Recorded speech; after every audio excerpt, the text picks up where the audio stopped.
नया हफ्ता, नया एनालिसिस और नई ट्रेड के लिए आई होप अब बढ़िया हो।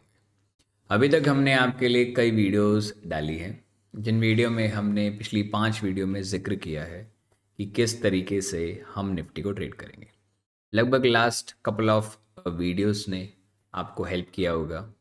ये सीरीज़ को हमने बेसिकली 5th वीक कंप्लीट हो चुका है। अब ये है 6th वीक का एनालिसिस, जहां हम बात करेंगे कि निफ्टी किधर जाएगा, बैंक निफ्टी किधर जाएगा और किस तरीके से। अगर अभी तक आपने ये वीडियोस नहीं देखी हैं तो ज़रूर देख लीजिएगा। उसके साथ साथ हमने आपके लिए एक कोर्स भी लॉन्च किया है, जिसमें आप ये चीज़ सीख सकते हैं। इलाइट वेव का बहुत ही छोटा कोर्स है, पर आप एकदम बहुत अच्छे से सीख पाएंगे। इस पूरी टोटल 15 वीडियो हैं, 1 महीने का कोर्स है। प्रैक्टिस करने का पूरा मौका दिया गया है, अगर टाइम मिले तो प्रैक्टिस ज़रूर कीजिएगा। डन।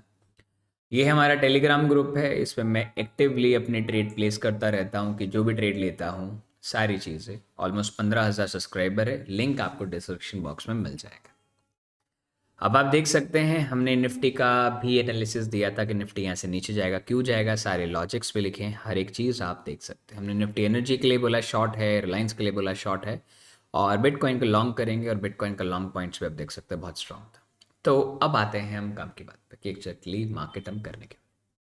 सबसे पहले हम आपको ये बता दें, धन्यवाद कि आपने इधर तक का सफ़र हमारे साथ तय किया, और आगे भी बहुत बड़ा सफ़र है जो हमें अकेले नहीं करना चाहते, हम साथ मिलके करेंगे।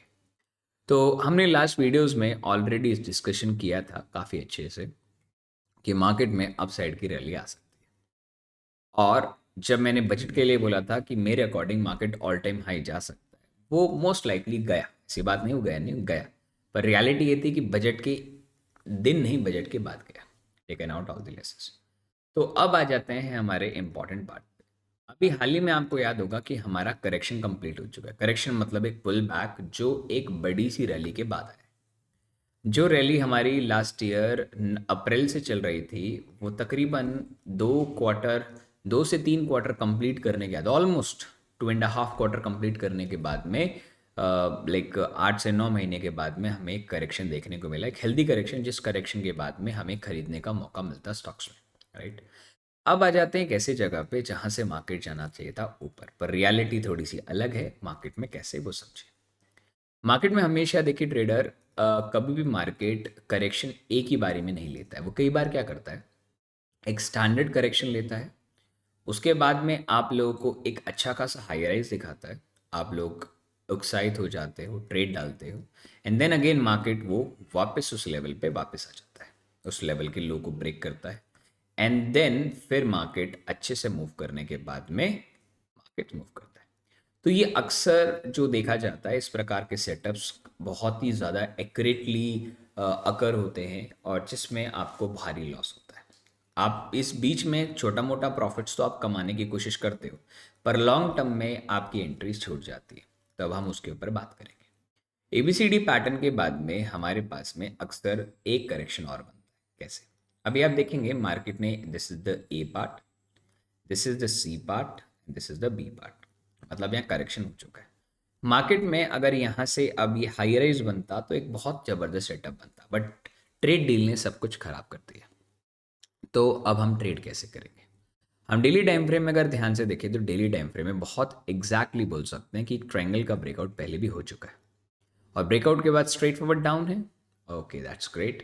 स्ट्रेट फॉरवर्ड डाउन होने के बाद में ट्रेडर्स, हमारे पास इस जगह पे एक सपोर्ट एंड रेसिस्टेंस पार्ट बना हुआ है, जहाँ से मार्केट ने छोटे टाइम फ्रेम में रेसिस्टेंस भी लिया और वहाँ से फॉल भी किया। ओके, अगर मान लेते हैं कि मार्केट ने दोबारा रैली चालू कर रहा है, तो मार्केट यहाँ से एक पुल बैक लेगा। हो सकता है कि मंडे को थोड़ा सा मार्केट और गिरे, विल टेक लिटिल फॉल 25,300, और उसके बाद में मार्केट यहाँ से ऑल टाइम हाई चला जाए। एक तो कारण ये है, मेरे मानना ये है कि नेक्स्ट वीक में दो पॉसिबिलिटी बनती है। पहला पॉसिबिलिटी ये है कि नेक्स्ट वीक में या तो मार्केट साइड पे रहेगा, और भी थोड़ा सा हो सकता है थोड़ा सा बुलिश मिले फिर थोड़ा गिर जाए, ऐसा हो सकता है। और या तो नेक्स्ट वीक बुलिश ही रहेगा, या तो मार्केट बुलिश ही रहेगा, या तो साइड पे। गिरने के चांसेस थोड़े कम है मेरे अकॉर्डिंग। बाकी देखो डेली मार्केट चेंज होता है, हो सकता है मंडे को मार्केट गिर ही जाए सीधा और उसके बाद में साइड भी हो जाए। हो सकता है कि मार्केट के चलते मंडे को साइड पे रहे, फिर उसके अगले दिन फट जाए ऊपर, तो हमें इंट्राडे के अकॉर्डिंग ट्रेड करना है, उसके अलावा हम ट्रेड नहीं करेंगे। अब आते हैं हम ट्रेडर हमारे 1 घंटे के चार्ट पे, जो सबसे ज़्यादा इंपॉर्टेंट है। अगर मैं मान लेता हूँ, आई रिपीट, अगर मैं मान लेता हूँ कि this is the point A, मतलब ये 1 पॉइंट आ चुका है, तो this is going to be B point, 2 point यहाँ होना चाहिए एंड थर्ड पॉइंट इस तरीके से होना चाहिए। तो अगर ये मानते हैं कि ऐसा है या नहीं, वो पता कैसे चलेगा? मैं हमेशा फिबोनाची का यूज़ करता हूँ।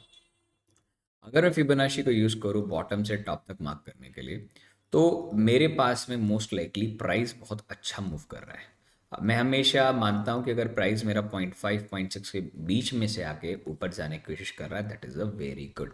पर परंतु क्वेश्चन ये है कि अगर ये सच में 1 है और ये 0 पॉइंट और ये सेकंड पॉइंट की करेक्शन, मतलब सेकंड पॉइंट जो है करेक्शन इम्पॉर्टेंट कंप्लीट हो चुका है, तो हमारे लिए ट्रेड करने लायक होगा एक लॉन्ग ट्रेड, बहुत ही ज़बरदस्त। बट हमें 15 मिनट में इसको चेकआउट करना पड़ेगा। अगर मैं 15 मिनट्स पे जाऊँ तो ये मेरे को क्लियरली एक ए, बी और सी का पैटर्न दे चुका है।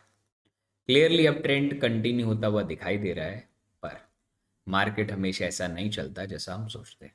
कैसे? मार्केट हो सकता है कि इस ट्रेंड लाइन को मार्केट मंडे को ब्रेकआउट दे। ओके, मंडे मार्केट ब्रेकआउट देगा, थोड़ा सा क्लीन ब्रेकआउट, और इस ब्रेकआउट के बाद मार्केट गिरना चालू हो जाएगा, अगेन इस जगह तक आएगा और फिर उठ के ऊपर जाएगा। तो मेरे लिए आपको 2 पॉइंट सजेशन में देता हूँ। पहला पॉइंट है 25,759। मार्केट गिरेगा नहीं, आपने कहा, मैं अभी भी कह रहा हूँ मार्केट गिरेगा नहीं मेरे अकॉर्डिंग, बट अगर मार्केट गिर रहा है तो ये साइड वे ही है ट्रेडर। साइड वे कभी भी हॉरिजेंटल नहीं होती है, साइड वे कभी कभार वर्टिकल और हॉरिजेंटल का मिक्स भी बनती है। तो अगर ऐसा होता है तो सेटअप में आएगी थोड़ी सी गिरावट और चीज़ों को चेंजमेंट करते हुए। कैसे? ये हमारा ए पॉइंट, ये हमारा बी पॉइंट, ये मेरा सी पॉइंट, ये मेरा डी पॉइंट और ये मेरा ई पॉइंट।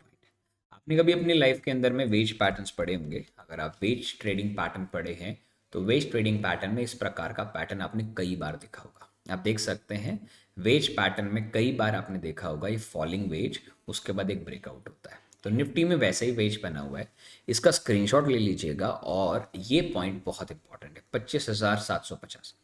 अगर मार्केट 25,750 को क्रॉस कर देता है तो आपको ट्रेड लॉन्ग का शॉर्ट का नहीं डालना है, थोड़ा वेट करना है।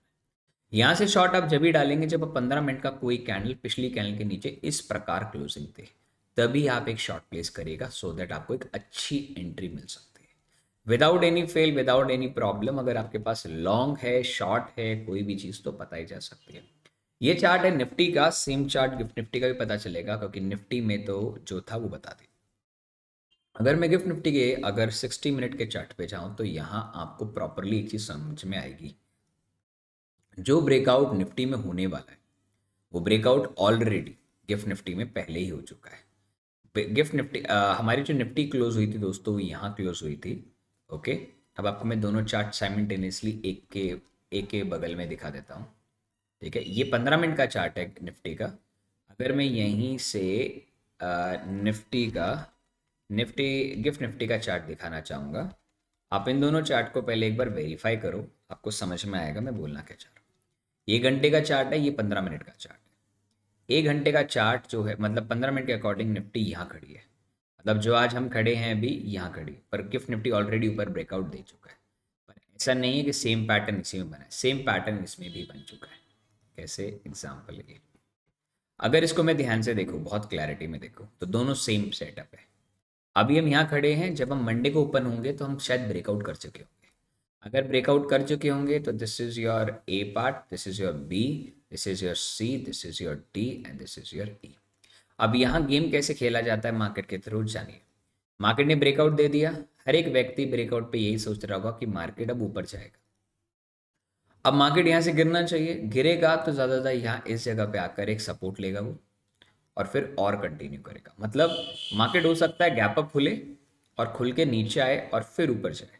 हो सकता है मार्केट इस जगह का हाई ले ले एंड देन फॉल करे। तो उस सिचुएशन में this is called your first correction rally, फिर second correction, second impulse, first impulsive, second correction चालू हो सकता है। तो there will be a chances कि हमारे को इस प्रकार के मोमेंटम मिल सकते हैं। तो अब आपको ये ध्यान रखना है कि दोनों सेटअप एक तरीके से एकदम परफेक्ट बने हुए हैं।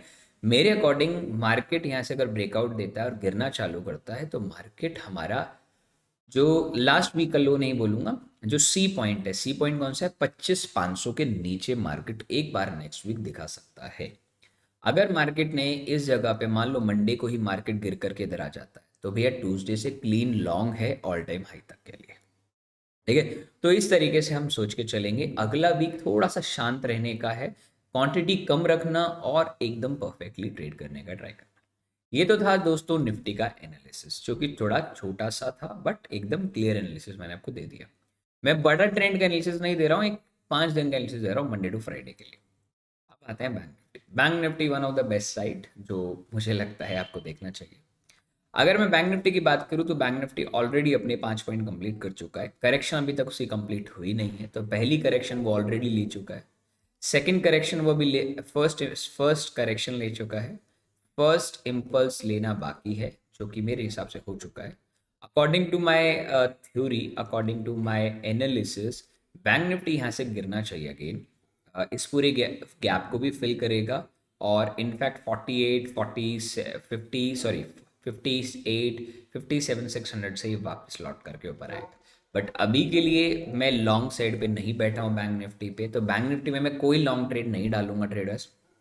हाँ, अगर मुझे निफ्टी में पॉइंट ई पे मिल जाता है ट्रेड तो ज़रूर, वरना इन ब्रेकआउट्स पे मैं ट्रेड नहीं डालूंगा। I will not going to be buy on breakout. अगर ब्रेकआउट पे बाय किया भी गलती से इंट्राडे पे तो क्वांटिटी छोटी रखूंगा, क्योंकि मैं एक तरीके से सबसे ज़्यादा डायलेमा मतलब एक ऐसी सिचुएशन में हूँ जिसमें डिसाइड करना बहुत डिफिकल्ट होगा। तो क्वांटिटी में नेक्स्ट वीक थोड़ी कम रख के ट्रेड करूंगा, आपको भी सजेस्ट यही करना चाहूँगा। Bank Nifty straight forward short पे रहूंगा, मैं लॉन्ग नहीं कर रहा। आई रिपीट, बैंक निफ्टी में मैं शॉर्ट नहीं करूंगा trader, I am going to a short, I am not going to long in bank Nifty, sorry. Bank Nifty में मैं लॉन्ग नहीं करूंगा, सिर्फ शॉर्ट पोजीशन में रहूंगा बैंक निफ्टी के लिए। और निफ्टी के लिए स्पेसिफिक है, I repeat the Nifty specific है। अगर यहाँ से नीचे आती है इस जगह के अंदर तो मैं शॉर्ट करूंगा इधर तक के लिए और लॉन्ग भी करूंगा, दोनों काम करूंगा निफ्टी में।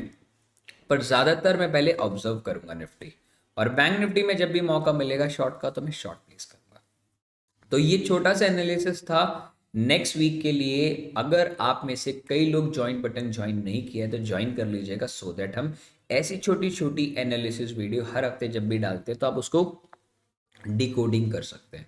कमेंट सेक्शन में बताइएगा कि अगर आपको और भी कुछ सीखना है तो हम आपके लिए तत्पर रहेंगे। धन्यवाद अपना कीमती समय देने के लिए, गोड़े गोड़े धन्यवाद। जय श्री राम। मिलते हैं अगले हफ्ते के एनालिसिस। अगर बीच में कुछ भी चेंजमेंट आता है, अगर प्राइस ई पॉइंट तक आता है, डी पॉइंट तक आता है, तो मैं आपके लिए एक वीडियो और बनाऊंगा, सो दैट आप चीज़ों को समझ पाएंगे। चलिए, धन्यवाद ट्रेडर्स।